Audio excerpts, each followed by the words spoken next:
Olá, amados, paz e bem, eu sou Melquisedeque e estou aqui para os comentários da lição desta semana. Lição de número 10 das lições bíblicas da classe de jovens, da editora CPAD. E a lição é a lição de número 10 com o tema As lutas dos hebreus no tempo de conquista. Nós continuamos estudando então o livro de Josué, chegando aqui nos capítulos 10, 11 e 12, a nossa lição de número 10. Lembrando que o obedemfoco.com está lançando o livro Os 4 Cs da Educação Cristã. Se você deseja ser um educador cristão de excelência, então você deve adquirir este livro. No livro você vai aprender a ministrar uma aula com um rico conteúdo bíblico, estudar a lição com mais segurança, enriquecer sua aula com as doutrinas e cativar seus alunos com uma boa didática. Ou seja, este livro ele é para todos que estão envolvidos na obra de Deus, todos aqueles que leem a Bíblia e especialmente para você que é professor da escola dominical. Então, você na descrição do livro você vai acessar o link e adquirir o seu livro em PDF. Lembrando que o obedemfoco.com também está disponibilizando os slides e o curso baseado no livro que nós apresentamos, né? Um treinamento para professores da EBD e os slides do curso 4Cs, totalmente gratuito. Esse você encontra na plataforma do obedemfoco.com. O livro, você acessa o link na descrição do vídeo e o slide e o treinamento para professores da EBD baseado no conteúdo do livro você encontra na plataforma do obedemfoco.com. Então vamos para a nossa lição, né? Nós já falamos do nosso tema e agora o nosso texto do dia, Salmos 44, verso 3 diz: Pois não conquistaram a terra pela sua espada, nem o seu braço os salvou, e sim a tua destra e o teu braço e a luz da tua face, porquanto te agradastes deles. Aqui o salmista, no Salmo 44, aliás, o Salmo 44 é uma descrição maravilhosa da ação de Deus através dos israelitas nas suas peregrinações e na conquista da terra de Canaã. Para você entender bem essa lição, dá uma lida no Salmo 44 que vai abrir muito a sua mente para esse assunto. A nossa síntese diz: Deus é quem nos concede a vitória. É Ele quem nos livra das mãos dos nossos inimigos. Ou como diz o pastor Luiz Saião, o Deus que nós servimos é um Deus que intervém na história, é um Deus que vence as nossas batalhas, é um Deus que derrota os nossos inimigos. O texto bíblico, como eu disse, se encontra em Josué capítulo 10, versos 6 a 9 e 12 a 15. Mas você vai ler os capítulos 10, 11 e 12, está dentro desse contexto. Nossa introdução. Nos capítulos 10, 11 e 12 do livro de Josué, que estudaremos nessa lição, são narradas as conquistas das cidades do sul e do norte da terra de Canaã. Na capital, melhor dizendo, no capítulo 12 é feito um sumário das terras que Moisés deu às 2,5 tribos, né?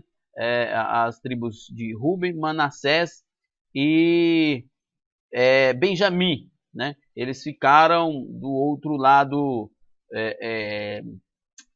do rio Jordão, né? Eles não passaram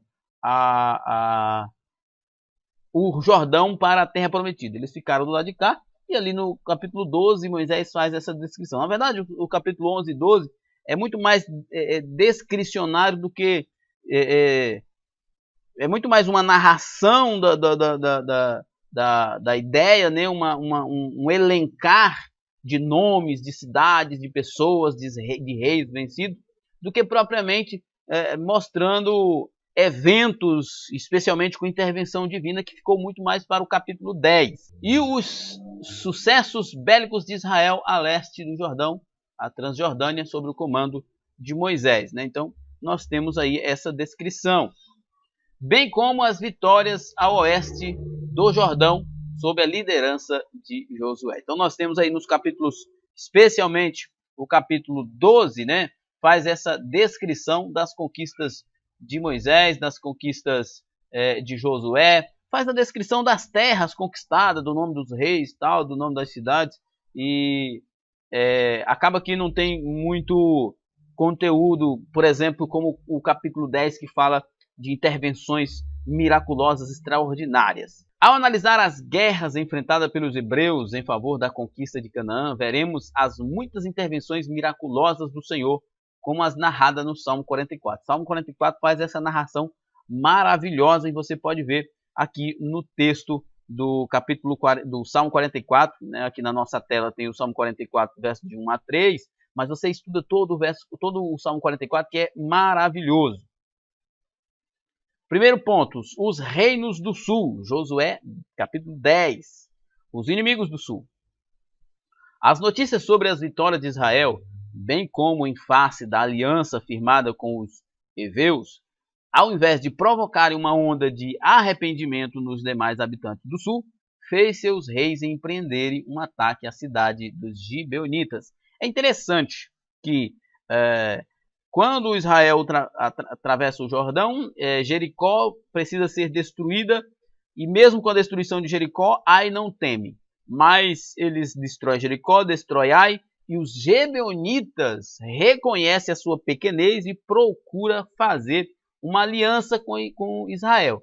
Uma aliança que não estava no plano de Deus, e foi por causa da falta de vigilância de Josué e dos líderes da congregação, mas eles usaram ali os meios que tinham, fizeram essa aliança e sobreviveram.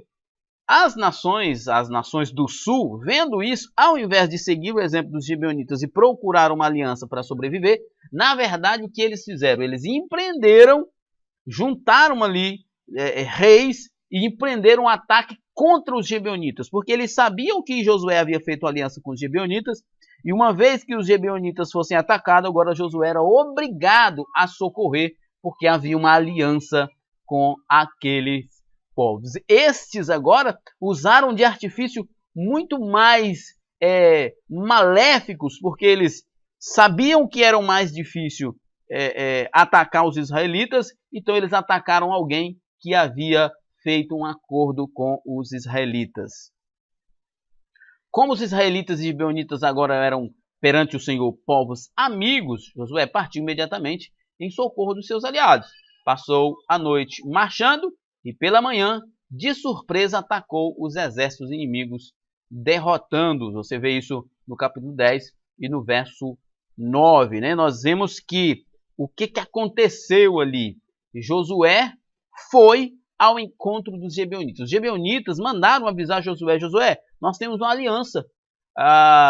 Os reis do sul perceberam essa aliança e agora vieram contra nós. E se você não vir nos socorrer, certamente nós não sobreviveremos. Né? Uma lição importante aqui que nós aprendemos com essa situação: cuidado com quem você faz aliança. Né? Como diz o pastor Luiz Saião, agora aquela aliança imprudente, aquela aliança sem consultar a Deus, aquela falta de vigilância de Josué estava cobrando o preço. Ele tinha que se meter numa guerra que anteriormente ele não teria nada a ver, mas por causa de uma aliança, agora ele estava sendo cobrado. Né? Quando nós não vigiamos, fazemos aliança com pessoas erradas, a conta sempre vem. Israel não tomou inicialmente nenhuma medida contra os reis sulistas de Jerusalém, Hebron, Jarmute, Laques e Eglon. Perceba que Josué está de boa. Houve apenas uma reação a uma agressão injusta, o que faz toda a diferença no campo da diplomacia. Primeiro, Josué e os israelitas estavam ali analisando a terra, as melhores estratégias. Mas como os reis de Jerusalém, Hebron, Jarmute, Laquis e Eglon empreenderam um ataque contra Gibeão, e Josué havia feito uma aliança com Gibeão, os gibeonitas pediram socorro, Josué teve que intervir, mas ele inicialmente ainda não havia feito ataque contra essas nações. A justiça de Deus estava trazendo a recompensa devida aos históricos atos de impiedades daqueles povos. Né? Eles achavam que estavam no direito de empreender contra Israel, mas na verdade, Israel estava ali como o martelo de Deus, como a espada de Deus, a lança de Deus, para ferir aquele povo ímpio. A medida do seu pecado estava no limite e Deus agora traz o juízo. Deus luta por Israel. A guerra em defesa dos Gibeonitas foi algo marcante para todas as nações. No primeiro instante, Deus animou Josué, né? Josué capítulo 10, verso 8, que cheio de fé viu Deus agir de maneira extraordinária, conturbando os inimigos, né? Deus mandou Josué ir até o povo, ao encontro da batalha, e Josué foi. Deus fez aquele exército entrar em pânico, né? Eles se conturbaram entre si e fugiram. E os israelitas perseguiram e mataram eles pelo caminho. Deus mostrando para Josué o seguinte: olha, mesmo quando tu faz uma coisa errada, mesmo quando tu comete um pecado e você reconhece, então há perdão. E eu não me lembro mais disso. Deus poderia agora dizer para Josué: olha, eu falei para você não fazer aliança com o povo, você fez. Agora o problema é todo seu, Josué. Mas não, Josué e o povo admitiu que haviam pecado contra Deus, pediu perdão e Deus perdoou e lançou no mar do esquecimento aquele pecado. Isso é uma lição importante. Nós, claro, como diz o apóstolo Paulo lá em Romanos capítulo 6, se morremos para o pecado, como ainda viveremos nele? Né? Não tem essa de que agora eu posso pecar porque Deus vai sempre me perdoar.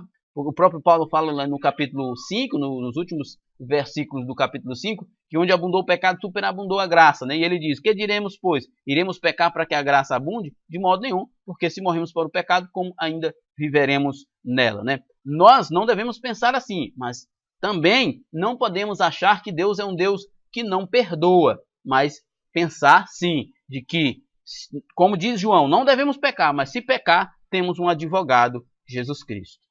E após enviado uma tormentosa chuva de granizo sobre os que fugiram, matando milhares, né? Mataram muitos à espada pelo caminho e muitos morreram pelo granizo, uma chuva de granizo que caíram sobre eles. Diz que o texto bíblico vai dizer que morreram mais os que foram mortos pela chuva de granizo do que os que foram mortos pela espada de Josué e do seu exército. Por fim, o Altíssimo fez os movimentos do sistema solar entrarem em pane, e o sol brilhou por quase um dia inteiro sobre o campo de batalha, ouvindo o Senhor assim a voz de um homem. O grande episódio do sol que parou. Vamos ver adiante aqui para nós entender. Essa é a sorte para quem é fiel. Josué, o qual fez tudo como o Senhor ordenara. Quando alguém do povo pecou, o episódio de Acã, por exemplo, imediatamente ele resolveu o problema, aplacando a ira do Todo-Poderoso. Voltando aqui, o que aconteceu? Como eu falei, Josué cometeu o erro de fazer aliança com o povo. E ele só está indo nessa luta porque ele havia feito uma aliança com os Gibeonitas. E agora ele se viu obrigado a cumprir essa aliança. E Deus poderia perfeitamente dizer que não estaria com ele porque era consequência do pecado dele. Apesar de que os nossos pecados geram consequências, mas uma vez que nós nos arrependemos, Deus é fiel para perdoar. É interessante nós notarmos que Deus está sempre à disposição do seu povo. Isso porque ele havia feito uma promessa a Abraão e ele não pode voltar atrás. Homens maus. As muitas mortes das nações vizinhas não devem escandalizar ninguém. Devemos nos escandalizar com o depravado e pecaminoso modo de vida dos cananeus que por séculos insultaram a santidade de Deus. Olha, muita gente vai dizer assim, inclusive pessoas que nem são cristãs, vão dizer assim, que se de fato essa empreitada da conquista da terra de Canaã for verdadeira, Israel fez um bem enorme para a humanidade, porque os relatos que se tem da crueldade, da perversidade, da imoralidade dessas nações, melhor seria alguém intervir para parar elas. É como acontece hoje ainda em muitas nações, que nações democráticas intervêm em nações onde são ditaduras, com o propósito de melhorar a vida das pessoas. Óbvio, houve muitas mortes, houve grandes destruições. O contexto da época exigia isso. E aqui não dá para a gente discutir sobre essas questões, porque a história tem os seus momentos. No Apocalipse, antes de Deus desatar os selos, derramar as taças e tocar as trombetas da sua justiça sobre a terra, João viu o arco celeste ao redor do trono, como sinal de sua misericórdia. Os homens, sejam maus como forem, e todos somos, o que varia a medida da nossa maldade, antes de serem objeto da santa ira, são agraciados com uma oportunidade de arrependimento. Com os reinos do sul não foi diferente. Eles souberam dos grandes milagres na travessia do Jordão, da batalha contra Jericó, bem como da conversão dos gibeonitas, mas não retrocederam. Muito pelo contrário. Aí foi que eles com ímpeto se lançaram contra Israel. Mas na verdade, Deus estava vencendo através de Israel, nação por nação, para que as outras pudessem se arrepender, dando tempo a elas, porque Deus sempre dá tempo para o homem se arrepender. Uma vez que não se arrepende, não resta outra coisa, a não ser o juízo. E aí nós argumentarmos a forma do juízo de Deus não cabe a nós. Como diz Paulo lá em Romanos, que és tu que questiona Deus? Pode porventura a coisa criada dizer a quem criou, por que me fizestes assim? Não dá. Deus estava lhes dando a última oportunidade, mas eles a rejeitaram, por isso lhes sobreveio a destruição. Os reinos do norte. Deus reúne os inimigos do norte. Se a Confederação Sulista tinha muita gente, a do norte reuniu um grupo maior ainda. O historiador Joséfo alude que eram 300 mil homens na infantaria, 10 mil cavalos e 20 mil carros de guerra. É um exército que até para os dias atuais é enorme. Ao passo que o escritor bíblico diz, usando uma hipérbole, que o número deles podia ser comparado a de grãos de areia na praia do mar. Essa linguagem é sempre usada na Bíblia para descrever uma cena ou alguma coisa em que o autor ou o escritor não consiga mensurar. Nesse caso, se você olhar uma imagem de 300 mil homens perfilados, eles vão parecer realmente grãos de areia na praia. Mais uma vez, os inimigos se reuniram para pelejarem contra Israel. Os israelitas tiveram receio, e quem não teria? Ao que o Senhor disse, não temas diante deles. Mais uma vez, o exército dos inimigos são excepcionalmente maiores, mas o Senhor dos exércitos era quem guerreava por Israel. Depois de dizer aos hebreus que não tivessem medo, Deus marcou a hora da vitória. Amanhã, a esta mesma hora, eu os darei todos feridos diante dos filhos de Israel. Josué, capítulo 11, verso 6. É interessante, que Deus faz sempre essas coisas. Ele tem os seus modos de trabalhar. A cada novo episódio do livro de Josué, podemos ver que o Altíssimo atua de modo diferente. Por exemplo, na guerra contra Jericó, ele derrubou as muralhas. Na batalha contra os sulistas, mandou chuva de granizo e fez o sol parar. E agora marcou a hora da vitória contra os do norte, sem anunciar, porém, qualquer milagre. Para o pastor Luiz Saião e outros também afirmam que essa multiforme ação de Deus para dar a vitória aos israelitas está também muito associado ao que os povos vencidos criam. Por exemplo, Jericó se gabava na força e na espessura das suas muralhas. Então, o que foi que Deus fez? Derrubou as muralhas. Os sulistas eram povos que acreditavam, serviam ao sol, as coisas da natureza, eles pensavam que a chuva era quando algum deus, especialmente o Baal, tinha relação sexual com Ásera, e aí a chuva era o sêmen que caía sobre a terra. Então, Deus usou a natureza para mostrar àquele povo que ele é quem governa o universo. Aqueles povos que criam no sol, na lua, que criam em deuses como o Baal, eles ficaram surpresos ao ver que aquilo em que eles criam estavam lutando contra eles, favorecendo Israel, e eles não entendiam. Mas está bem claro que Deus estava mostrando para eles que ele é quem governa tudo. Agora, ele mostra para os nortistas que ele não precisa dizer como vai fazer. Ele faz como ele quer. A cada vitória, uma nova história e um milagre divino. O nome de Deus vai sendo aí, sendo glorificado no meio daquele povo. Afinal de contas, Israel foi colocado em Canaã como uma tocha que ilumina as nações pagãs que viviam na escuridão naquele lugar. As armas da nossa milícia não são carnais.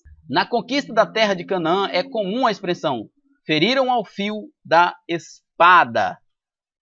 Ou seja, os homens tiveram que ser fortes e corajosos para batalharem contra os inimigos, tendo como principal instrumento de ataque uma espada forjada em bronze, a qual media entre 25 e 30 centímetros. O segredo da vitória deles era o Senhor, e as nações sabiam disso. Óbvio, né? Nós não vamos pensar que o contexto, como eu falei, a história tem seus momentos, né?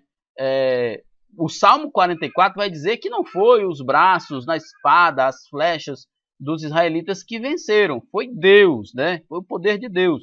Mas óbvio, Deus está trabalhando e usando um povo, e o contexto histórico, o momento da história, as guerras eram feitas com aqueles instrumentos, se venciam daquela forma, e Deus usa esse momento da história para fazer as suas conquistas.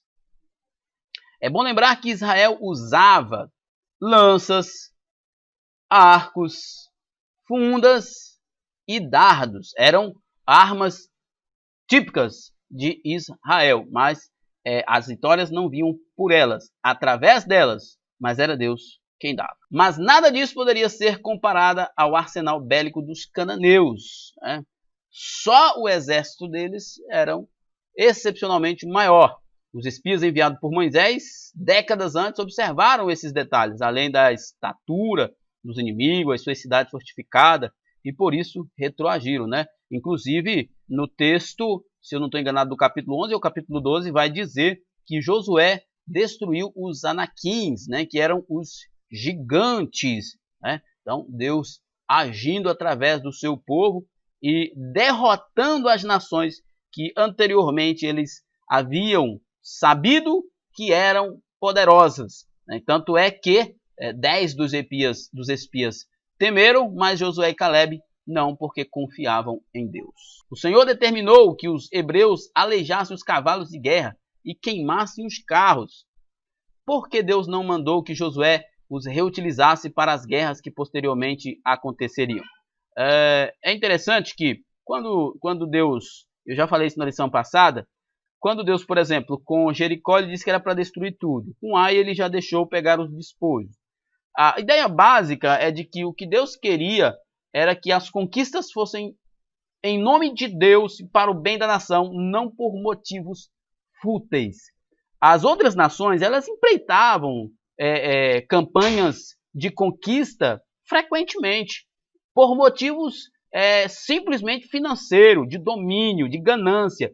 E Deus não queria que as campanhas de conquista de Israel fossem vistas dessa forma e nem fossem motivadas por isso. As nossas lutas, as nossas batalhas devem ser sempre para glorificar a Deus e não por motivos efêmeros, supérfluos. Talvez a resposta esteja no Salmo 20. Uns confiam em cavalo, uns confiam em carro, outros em cavalo, mas nós faremos menção do nome do Senhor, nosso Deus, né? Quem sabe eles olharam para aqueles carros, para aqueles cavalos formosos, bonitos, fortes, e falaram: se nós capturarmos, nos apropriarmos desse exército, ninguém ficará à nossa frente, ninguém nos resistirá. Mas Deus disse: não, não é para usar isso. Até porque era característico daquelas nações. E Deus estava usando o seu povo na simplicidade e nas suas limitações. Tudo indica que Deus queria que os hebreus fossem poderosos na guerra com base na fé e não nas armas de combate, né? Deus, nós já falamos sobre isso, não quer que nós confiemos em nossas capacidades naturais. Apesar de que nós precisamos sim fazer uso das nossas capacidades naturais para a glória de Deus, mas jamais pensar que elas é a razão do nosso êxito. Uma longa guerra. Se a Confederação dos Reis do Sul foi liderada pelo rei de Jerusalém, Adonizedeque, a Confederação do Norte foi liderada por Jabim, rei de Hazor, uma grande e fortificada cidade, a qual uniu dezenas de cidades, reinos que eram inimigos entre si, mas naquele momento estavam juntos para elegerem Israel como inimigo comum a ser destruído. A história se repete até os nossos dias. Aqui tem dois pontos, né? O inimigo sempre junta força contra o povo de Deus, e o povo de Deus precisa estar sempre unido contra o inimigo. O princípio aqui vale para os dois lados, não só para um. É óbvio, aqueles inimigos sabiam da história de vitória de Israel, e eles sabiam que sozinhos não venceriam. Então, uniam-se inimigos para serem inimigos do seu inimigo. Nós precisamos estar sempre unidos, não obstante as nossas diferenças que sempre existirão, mas nós devemos sempre estar sempre estar unido, melhor dizendo, porque nós temos um inimigo comum. Segundo Flávio Joséfo, a guerra contra o norte durou 5 anos, mas há estudiosos que afirmam que ela demorou 7 anos, baseando-se na idade de Caleb, né? Realmente, não é muito preciso, mas alguns historiadores mais modernos vão dizer que, pelo que o texto nos apresenta, tenha demorado aproximadamente esses 7 anos de guerra contra os nortistas. Parece, né, que os sulistas foram vencidos rápido. E é interessante, né? A gente sempre gosta de batalhas, de vitórias rápidas. Não muitas batalhas, vitórias rápidas. Mas aqui parece que durou um pouco mais. Parece que havia um propósito para Deus ensinar o povo que eles ainda não haviam conquistado a terra. Ainda havia terra para conquistar e eles precisavam estar unidos, batalhando e não desanimando. Mais uma vez, a promessa feita pelo Senhor de que a terra seria conquistada lentamente cumpriu-se integralmente. Parece que a ideia era realmente conquistar lentamente para que o povo estivesse em união, ajudando um ao outro. Se a guerra contra Jericó e Ai, bem como a batalha contra os reinos do sul, duraram pouco tempo, essa peleja demorou anos a fio. Às vezes nós temos batalhas que são demoradas, como a mulher do fluxo de sangue, o coxo da Porta Formosa, o coxo do tanque de Betesda, enfim, tantos outros que nós vemos tanto nos relatos bíblicos quanto nos nossos dias, que batalham por longos tempos. Mas nós não podemos desanimar e acreditar que quem batalha as nossas batalhas é o Senhor dos Exércitos. As estações dos anos se sucederam, mas as batalhas se estendiam, sem nenhum milagre, apenas os livramentos cotidianos. E sempre os hebreus precisando estar alertas, pois os inimigos poderiam estar à espreita. Essa é uma ideia de que nós precisamos estarmos alertas, mesmo quando não houver evidências de milagres, de intervenções miraculosas. Devemos sempre estar alerta, porque a nossa missão ainda não terminou. Terceiro tópico, conquistando o impossível. Moisés é lembrado. Os capítulos 10, 11 e 12 de Josué são, sem dúvida, os mais sangrentos de toda a Bíblia, pois são narradas as guerras contra os inimigos do povo de Deus. Os hebreus destruíram várias cidades em obediência ao Senhor, né? E já está sendo explicado aqui, apesar de ter sido tempos de muita guerra, de guerras sangrentas, era uma obediência ao Senhor e Deus tinha os seus propósitos. As conquistas de Moisés não foram esquecidas. O livro de Josué faz questão de demonstrar que todas as ações dessa geração de hebreus obedeceram ao que foi determinado por Moisés, servo do Senhor, né? Moisés, sempre ali presente. Ele era e continua sendo a pessoa mais importante do judaísmo. Nunca devemos esquecer daqueles que nos abençoaram no passado. os quais deram o seu melhor para o crescimento do reino de Deus na terra. A gente sempre entende que gratidão é importante. Nós sempre devemos ser gratos aos outros e não é glorificá-los, mas lembrá-los. Isso é tão importante que o capítulo 11 de Hebreus é uma biografia, vamos assim dizer, da história de grandes homens e mulheres da Bíblia. O pastor John Piper diz que um exemplo clássico de que as biografias dos heróis da fé são importantes, até mesmo nos tempos atuais, é o capítulo 11 de Hebreus. Então, Josué fez o povo lembrar da vida de Moisés para que o povo se inspirasse naquele grande líder. Eu recomendo você a ler biografias de grandes homens, por exemplo, Charles Spurgeon, David Brainerd, Leonard Ravenhill, os fundadores da Assembleia de Deus, Gunnar Wingre, Daniel Berg, a nossa amada Frida Wingre, que tem o Diário de Frida Wingre, que é muito bom, compositora de hinos da nossa harpa.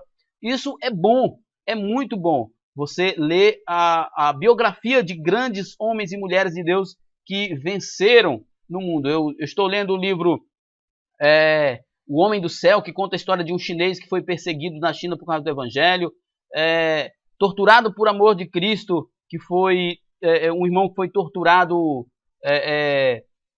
pelo comunismo russo, né, durante a invasão russa. Enfim, nós temos muitos exemplos de muitas biografias que são importantes para estimular também o exercício da nossa fé nos tempos que nós vivemos. O sol brilha sobre Gibeão. Os povos cananeus adoravam o sol e a lua. Por isso Deus fez com que o sol e a lua ficassem detidos, o que se constituiu um grande testemunho para todos sobre quem era o Deus verdadeiro. Né? Nós já falamos sobre isso. E só voltando sobre a questão, o sol parou? A lua parou? Como diz o pastor Luiz Saião, até mesmo um especialista, um cientista, ele vai dizer, o sol se pôs ou o sol nasceu. Mas a gente sabe que o sol não nasce. O sol não veio de um ventre, de uma manjedoura.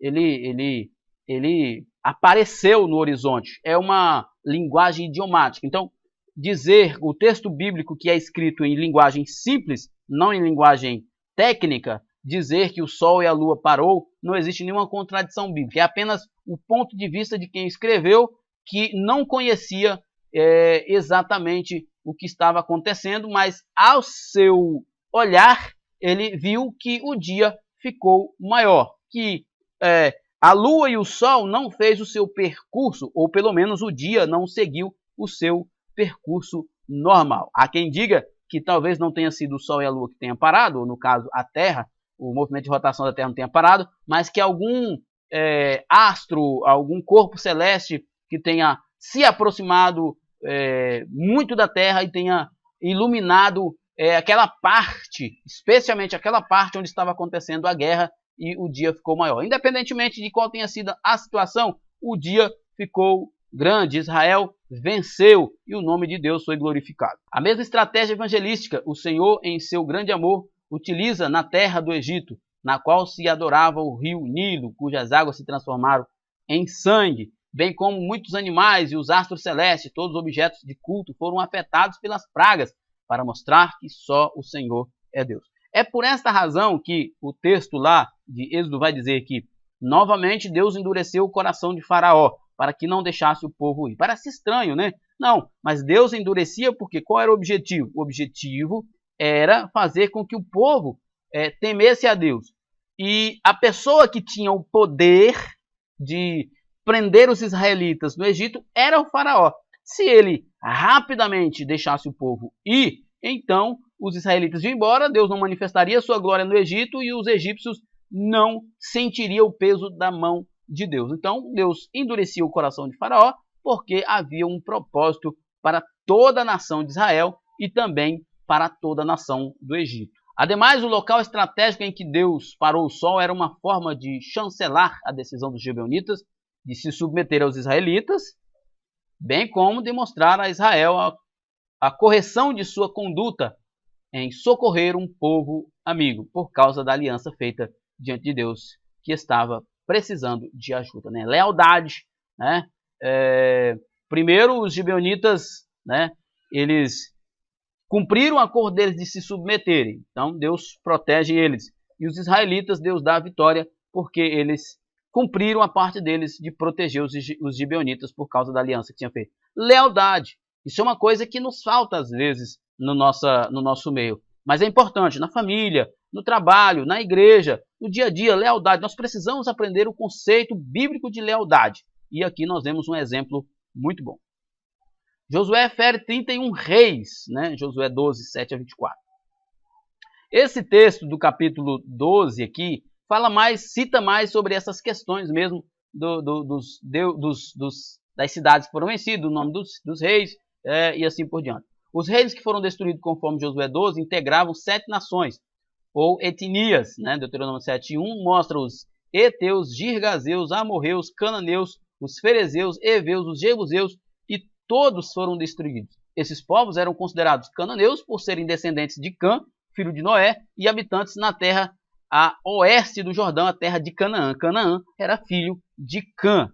Somente Deus, em seu grande poder e misericórdia, poderia em tão pouco tempo fazer com que uma nação de ex-escravos conquistasse uma terra excelente, habitada há muitos séculos por povos mais fortes do que eles, né? Como o Salmo 44 diz, não foi as suas mãos, não foram as suas espadas, nem os seus arcos, mas foi a mão e o poder de Deus que deu a eles a vitória. Como diz o pastor Luiz Saião, a história do Velho Testamento, ou melhor, a história da Bíblia, é a história de um povo fraco, usado por um Deus forte. Depois de vermos todas as lutas enfrentadas pelos hebreus, compreendemos porque Deus tinha dito a Josué que ele deveria ser forte e corajoso. As lutas eram grandes, e um líder sempre tem que ser corajoso. E coragem demanda fé. E Josué era um homem íntimo de Deus e por isso ele tinha fé. Você que é líder, você que é pastor, você que é líder na sua igreja, você precisa ser um exemplo de fé, né? Às vezes os líderes nas igrejas, eles se preocupam em ser um exemplo daquele que oferta, daquele que fala bem, daquele que prega bem, mas o exemplo que o líder deve dar é o exemplo de fé, de fidelidade a Deus. Conclusão: a conquista da terra de Canaã foi um marco indelével na história do povo hebreu. A partir de agora, não havia mais maná caindo matutinamente, nem água saindo da rocha, mas o alimento seria produzido pela terra e da chuva dos céus beberá as águas, dando a entender que, mesmo naquela terra que manava leite e mel, a dependência em Deus ainda seria a única forma de viver bem e feliz. Uma lição que eu aprendo aqui é que, agora que você está na terra, você tem a responsabilidade de fazer produzir, né? Nós temos responsabilidades. Enquanto o povo estava numa situação caótica de deserto, Deus provia. Mas agora que não está, nós temos responsabilidades para o lugar em que nós vivemos. Muito bem, estamos chegando ao final, então que Deus em Cristo nos abençoe e até a próxima. Paz e bem a todos.